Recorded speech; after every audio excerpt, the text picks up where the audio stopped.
ce même caractère de férocité bonasse qui régnait dans toute la maison. Cet homme, c'était Tartarin, Tartarin de Tarascon, l'intrépide, le grand, l'incomparable Tartarin de Tarascon. Fin de la section 1. Chapitre 1er du premier épisode. Cet enregistrement fait partie du domaine public.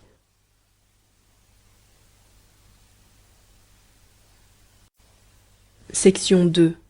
Chapitre 2 du premier épisode de Tartarin de Tarascon de Alphonse Daudet. Coup d'œil général jeté sur la bonne ville de Tarascon. Les chasseurs de casquettes. Au temps dont je vous parle, Tartarin de Tarascon n'était pas encore le Tartarin qu'il est aujourd'hui, le grand Tartarin de Tarascon, si populaire dans tout le midi de la France. Pourtant, même à cette époque, c'était déjà le roi de Tarascon. Disons d'où lui venait cette royauté.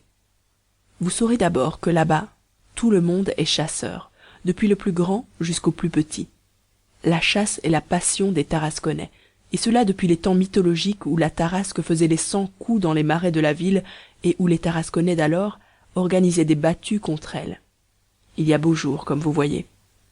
Donc, tous les dimanches matins, Tarascon prend les armes et sort de ses murs, le sac au dos, le fusil sur l'épaule, avec un tremblement de chiens, de furets, de trompes, de cors de chasse.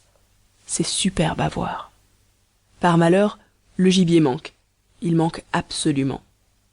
Si bêtes que soient les bêtes, vous pensez bien qu'à la longue, elles ont fini par se méfier. À 5 lieues autour de Tarascon, les terriers sont vides, les nids abandonnés. Pas un merle, pas une caille, pas le moindre lapereau, pas le plus petit cul blanc.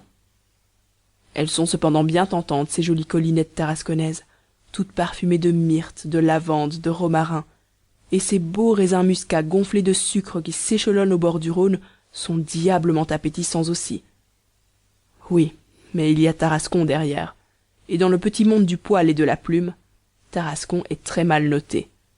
Les oiseaux de passage eux-mêmes l'ont marqué d'une grande croix sur leur feuille de route, et quand les canards sauvages, descendant vers la Camargue en long triangle, aperçoivent de loin les clochers de la ville, celui qui est en tête se met à crier bien fort « Voilà Tarascon! Voilà Tarascon !» Et toute la bande fait un crochet. Bref, en fait de gibier, il ne reste plus dans le pays qu'un vieux coquin de lièvre, échappé comme par miracle aux septembrisades tarasconnaises et qui s'entête à vivre là. À Tarascon, ce lièvre est très connu. On lui a donné un nom. Il s'appelle le Rapide. On sait qu'il a son gîte dans la terre de M. Bompard, ce qui, par parenthèse, a doublé et même triplé le prix de cette terre. Mais on n'a pas encore pu l'atteindre. À l'heure qu'il est même, il n'y a plus que 2 ou 3 enragés qui s'acharnent après lui. Les autres en ont fait leur deuil, et le Rapide est passé depuis longtemps à l'état de superstition locale, bien que le Tarasconnais soit très peu superstitieux de sa nature et qu'il mange des hirondelles en salmis quand il en trouve. Ah ça, me direz-vous, puisque le gibier est si rare à Tarascon, qu'est-ce que les chasseurs tarasconnais font donc tous les dimanches? Ce qu'ils font? Eh mon Dieu, ils s'en vont en pleine campagne, à 2 ou 3 lieues de la ville.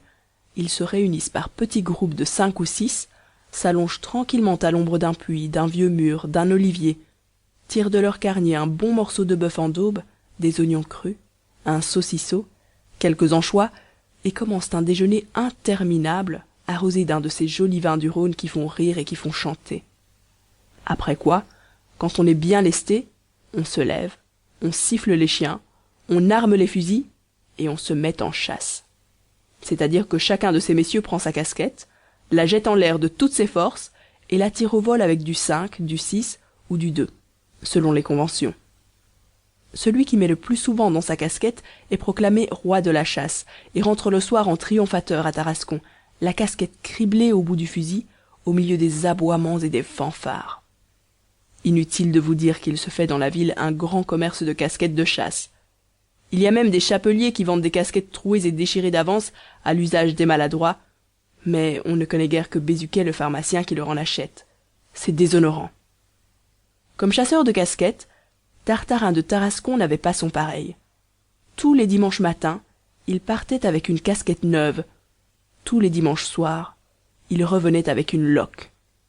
Dans la petite maison du baobab, les greniers étaient pleins de ces glorieux trophées. Aussi, tous les Tarasconnais le reconnaissent-ils pour leur maître. Et comme